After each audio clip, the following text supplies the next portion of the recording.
शक्तिपीठ महामार्ग हा नावाप्रमाणे हिंदू धर्मस्थळांना जोडणारा महामार्ग आहे असा तर्क दिला जातोय।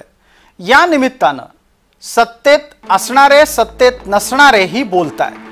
कोणती धर्मस्थळ जोडली जातील तर माहूर, अंबेजोगाई, तुळजापूर, औंढा नागनाथ, कोल्हापूर, परळी वैजनाथ, त्यानंतर पंढरपूर, गाणगापूर, कारंजा, नरसोबाची वाडी, अक्कलकोट, औदुंबर। याच्याच जोडीला पुढच्या टप्प्यामध्ये कणेरी, आदमापूर, पट्टणकोडोली, सिद्धरामेश्वर आणि पत्रादेवी। अशा प्रकारे या हिंदू धर्मस्थळांना जोडणाऱ्या महामार्गाला पुढे नेण्याच्यासाठी प्रयत्न महायुती सरकारने केले खरे, पण महायुतीतून या प्रकरणाला विरोध सुरू झाला।